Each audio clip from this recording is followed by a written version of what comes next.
แต่คิดฮอดก็อดเอาทำใจเอาเนาะแต่สบายดีพ่อแม่พี่น้องมื้อนี้ก็มีแนวเฮ็ดอีกแล้วเนาะก็เลยบ่มีบ่มีหยังเนาะมีแนวเฮ็ดแล้วก็คือมาให้อันนี้เลยสิมาถ่ายคลิปแล้วก็โอ้ลมคุยกันเล่นเนาะนี่เด้อันนี้เป็นกระสอบไม้อ้อยไฟหรือว่าไม้ดังไฟเนาะมื้อนี้สะพงก็สิมาให้ใส่ถุงหูหิวเนาะไว้ขายพี่น้อง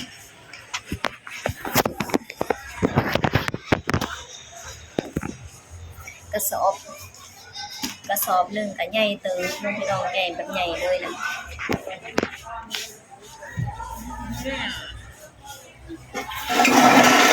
มีซิงนะสั่งติดใส่ซิงข้างในเนาะมันจะสิบ่ได้แบบว่ามันจะสิบ่ได้ขาดได้เกินเนาะแบบเป๊ะๆเลยเนาะแล้วก็มีถุงหูหิว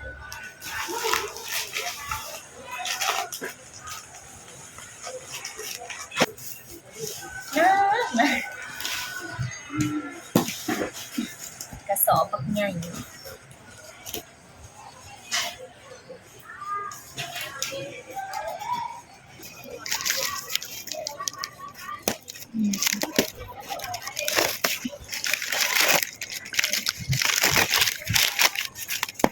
ดี๋ยวแกะออกมาก็สิเป็นแบบนี้คือแห้งๆพระเจ้าเอิ้นไม่แตก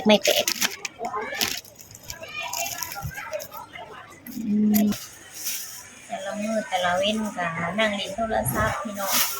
นั่งเล่นโทรศัพท์ก็บ่มีเวียกบ่มีงานอีหยังเนาะค่ะแต่ลูกค้ามาซื้อความจริงแล้วก็บ่อยากอยู่ซื่อๆดอกแต่มันว่างวิธีใส่ก็ต้องใส่แบบนี้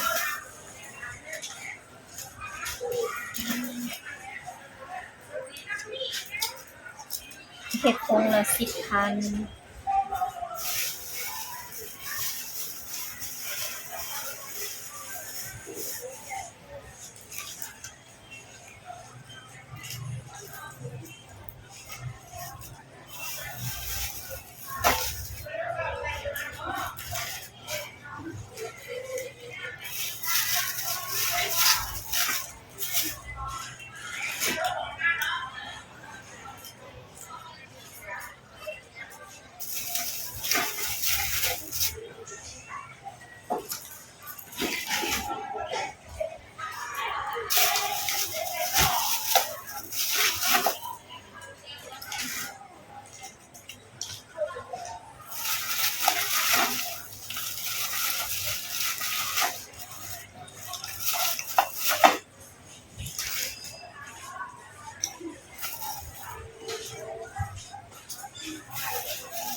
กรัม 6 กรัมนี่แหละเนาะแต่ก็หลาย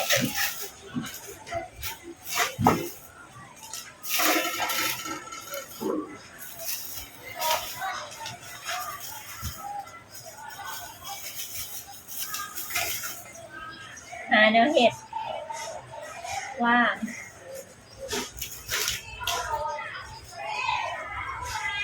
เมื่อยนั่งแหละ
บางคนก็ว่าโอ้ยน้องพี่น้องบ่คิดฮอดได้ปานบ่ว่าซั่นคิดฮอดเด้อพี่น้องเอ้ยจักสิว่าจั่งใดเนาะคิดฮอดแต่ได้แต่อดเอานั่นแหละพี่น้องเอ้ยเฮ็ดหยังบ่ได้แล้วได้แต่คิดฮอดก็อดเอาทำใจเอาเนาะไปอ้ายเพิ่นก็ไปหาเงินสร้างเนื้อสร้างตัวพี่น้องเอ้ยอันสิแบบว่าก็แม่นอยู่ว่าแบบว่ารักกันคุยกันคบกันก็สิมาเฝ้ากันแบบคือคู่บ่าวสาวที่แบบว่ากำลังแบบเป็นบ่าวเป็นสาวแบบขึ้นใหม่เนาะมันก็บ่ได้เนาะพี่น้องต้องแบบทุกคนเราก็ต้องมีอนาคตมีการวางแผนเนาะอนาคตแบบว่าอย่างน้อยก็ถึงสิบ่ได้ร่ำรวยก็ขอให้แบบว่าบ่ขาดบ่เหลือเนาะพี่น้องก็คืออุดมสมบูรณ์มีบ่ขาดบ่เกินมีอันพร้อมเบิดซุอย่างก็ยังดีเนาะพี่น้องถึงสิแบบบ่รวยบ่หยังก็ได้ถึงสิแบบบ่ได้มีคือคนอื่นเขาก็บ่ลำบากก็พอเนาะสังคมก็ได้แต่ทำใจแล้วก็หาพี่น้องอนาคตก็บ่ฮู้เนาะว่าสิเป็นจั่งใดแต่ปัจจุบันนี่ก็คือถ้าแล้วก็ให้กำลังใจอ้ายเราเนาะช่วงนี้งานเพิ่นก็หลายพี่น้องผู้ใดที่ท่าเบิ่งคลิปก็คือสิบ่ได้เบิ่งง่ายอาทิตย์นี้ก็คือสิบ่ได้หยุดดอกเพิ่นว่าเสาร์นี้เนาะเสาร์นี้ก็คือสิบ่ได้หยุดน่าสิได้หยุดวันอาทิตย์วันเดียว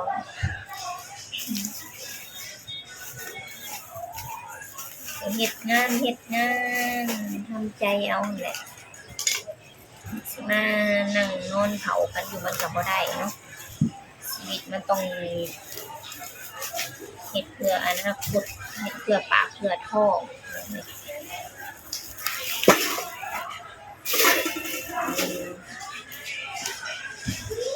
คันเฮามีทุกอย่างพร้อมแล้วเนาะชีวิตมันก็บ่ลำบากมันก็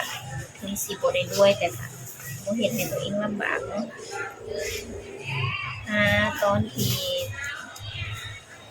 ยังอายุน้อยๆดีกว่าไปหายามเฒ่าเนาะพี่น้องเพื่อแบบ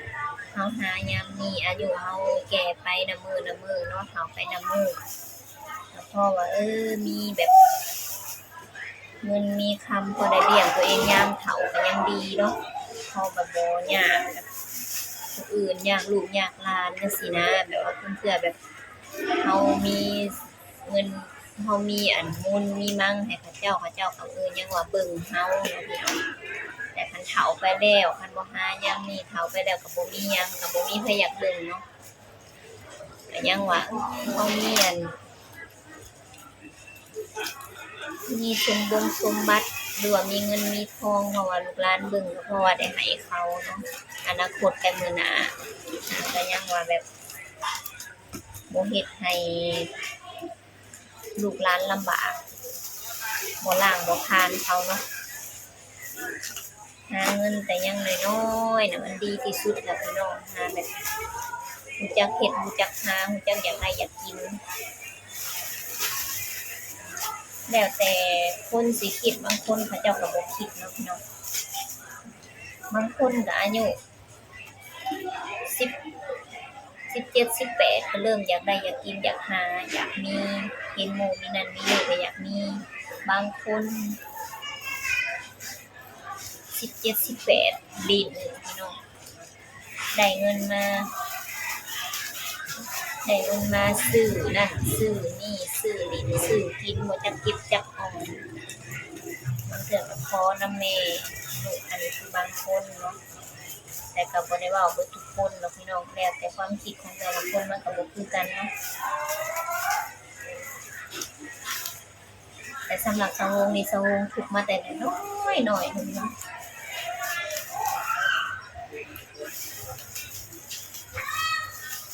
เกิดมาก็คือแบบทุกข์เลยหั้นนะพ่อแม่ก็บ่ได้มีบ่ได้หยังเนาะ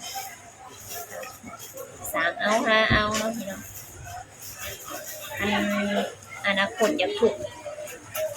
ตั้งแต่น้อยจนใหญ่ก็บ่ต้องเฮ็ดต้องหาอีหยังเนาะอันอันน่ะคันยามน้อยทุกข์แล้วยามใหญ่ก็ยังอยากทุกข์อยู่ก็คือเฮ็ดแบบนั้นแต่ถ้าสมมุติว่ายามน้อยทุกข์แล้วยามใหญ่อยากสบายก็คือเฮ็ดเอาหาเอาสร้างเอาพ่อแม่เพิ่นบ่ได้วาสนาคนเฮามันบ่คือกันเนาะบางคนน่ะพ่อแม่หาให้เบิดทุกสิ่งทุกอย่างมีไว้ให้เบิดเลย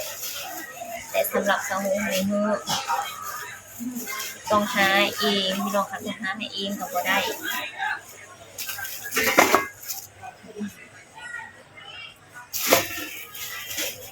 หาเองเฮ็ดเองเกิดมาเป็นมนุษย์ก็เมื่อยแบบนี้แหละพี่น้องเอ้ยสาใจก็สาใจก็บ่ได้จะเกิดดอกเนาะ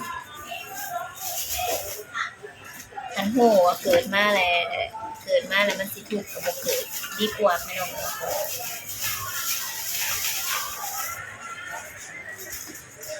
แต่แม่นอยู่ว่ามันจะมีแบบทั้งความทุกข์ทั้งความสุขเนาะปะปนกันไปแต่บางคนเนาะบางคนน่ะความอดทนมันก็บ่คือกันเนาะแต่บ่เกิดดีกว่าเนาะคันสิแบบแต่สิเกิดมาแล้วลำบากนะบ่เกิดดีกว่าสู่บำเพ็ญบุญกุศลแล้วก็หลุดพ้น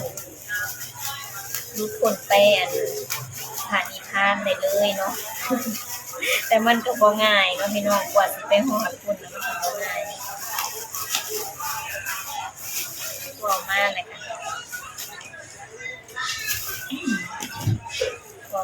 เมื่อยนำชีวิต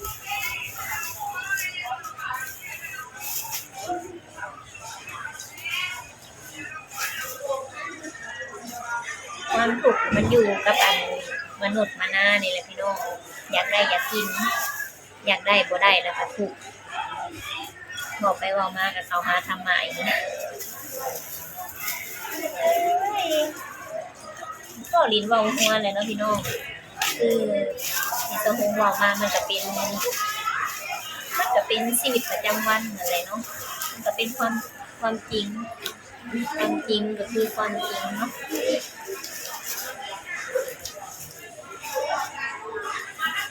ไปเรื่อยๆสั่งไปเรื่อยๆ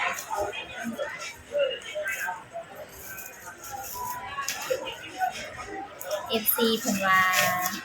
เกณฑ์นั้นผู้ใดก็ย่อให้ตามเนาะอุ้ยบ่ปามนี่หลังจากที่ไปเกาหลีหน้าตาดีขึ้นเนาะลองเราเอาการเนาะพี่น้องหลายคนก็ย่อขึ้นดังปึ้งแล้วบ่จักปานนี้น่ะอัน FC เพิ่นคอมเมนต์อ้ายเพิ่นก็เข้าไปอ่านทุกเม้นต์ทุกอันนั่นเนาะเพิ่นก็เห็นอยู่เนาะพี่น้อง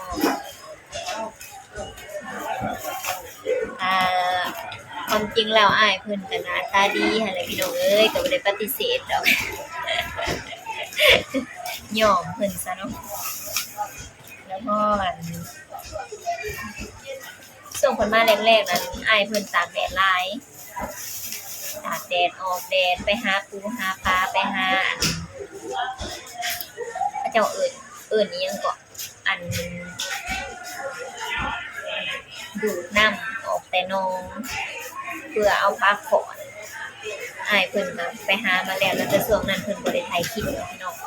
ก็เลย FC ก็เลยบ่เห็นเพราะว่าตอนนั้นเซาหงก็ยังบ่ทันได้เปิดโตอ้ายเพิ่นเนาะตอนที่อ้ายเพิ่นสิคือตอนที่อ้ายเพิ่นมาพ้อกับเซาหงใหม่ๆนั่นก็คือนัดพ้อกันตอนนั้นน่ะแต่คราวตะกี้เนาะคราวอดีตเนาะพี่น้องก็คือตอนนั้นน่ะอ้ายเพิ่นตากแดดตากฝนมาแล้วเวลาออกแดดนี่เพิ่นก็บ่ได้ใส่เสื้อแขนยาวบ่ได้ปิดหน้าปิดตาเนาะก็คือเพิ่นก็ว่าเพิ่นแบบเพิ่นสีผิวแบบว่าสีแดดบ่หรือว่าจังได๋ซะก็บ่ฮู้เนาะก็คือบ่ได้ใส่เสื้อแขนยาวเลยเนาะออกแดดออกง่ายก็คือแขนนี่เป็นก้านเลยก้านขาวก้านดำเนาะเพราะว่าแดดไหม้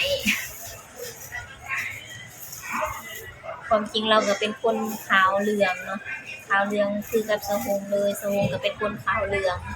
ให้ขาวเลยกับบ่ขาวเนาะแต่แบบขาวออกเหลืองๆเนี่ยพี่น้องเราก็เป็นคนขาวหั่นแหละเนาะแต่ก่อนตอนที่พ่อกับสะฮงน่ะเพิ่นอาบแดดมาสดๆร้อนๆมันก็เลยบ่เป็นตาเบิ่งแต่พ่อเพิ่นก็ได้มองบ่ แต่พอเพิ่นกลับไปเกาหลีเนาะน้ำเขาเจ้ามันก็สิสะอาดมันก็สิเฮ็ดให้ขาวนั่นแหละพี่น้องหน้าตาเพิ่นก็สะอาดFC เห็นแล้วก็ว่าโอ้ยหล่อขึ้นความจริงแล้วก็มันก็เป็นปกติของเรานั่นแหละอันนี้คลิปนี้ก็ตั้งใจย่อเนาะก็ดูดีแต่ตอนนี้แล้วบ่พอเฒ่าไปเลยจ้าเป็นตาเบิ่งอยู่บ่เนาะหาเบิ่งไปพร้อมกันรุ่นไปพร้อมกันพี่น้องทุกท่านยังสิได้เฮ็ดส่องไปเรื่อยๆก็สิได้เบิ่งเนาะสิอัปเดตให้เบิ่งตั้งแต่ตอนนี้จนเฒ่าพู้นแหละ